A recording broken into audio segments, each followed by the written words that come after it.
It's no surprise that the upcoming presidential election might have you speculating about what's ahead, and those unanswered thoughts can quickly spiral, causing fear and uncertainty to swirl through your mind.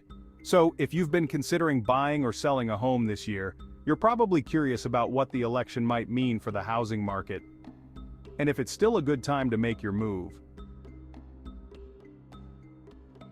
Here's the good news that may surprise you.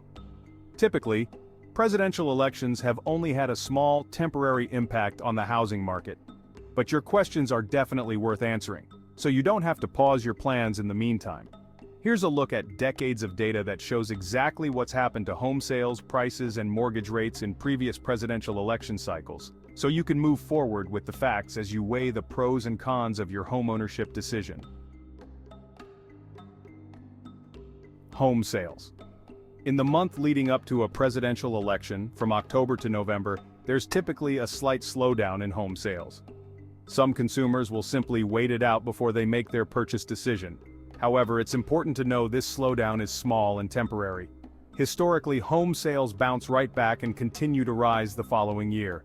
In fact, data from the Department of Housing and Urban Development and the National Association of Realtors shows after 9 of the last 11 presidential elections, home sales went up the year after the election, and it's been happening consistently since the early 1990s. You may also be wondering about home prices. Do prices come down during election years? Not typically. As residential appraiser and housing analyst Ryan Lundquist notes, an election year doesn't alter the price trend that is already happening in the market. Home prices generally rise over time regardless of an election cycle.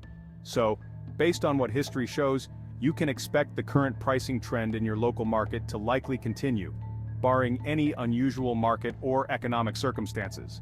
The latest data from NAR reveals that after 7 of the last 8 presidential elections, home prices increased the following year. The one outlier was from 2008 to 2009, which was during the height of the housing market crash.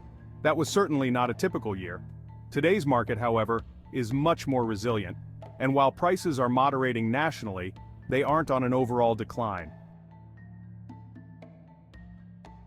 And the third thing that's likely on your mind is mortgage rates, since they impact your monthly payment if you're financing a home.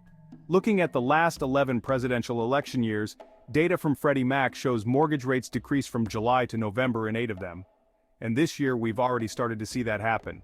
Most experts also forecast mortgage rates will ease slightly throughout the rest of 2024.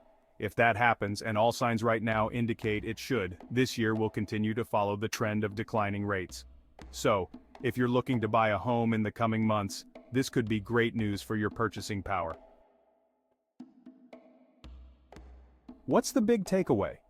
While presidential elections do have some impact on the housing market, the effects are usually minimal.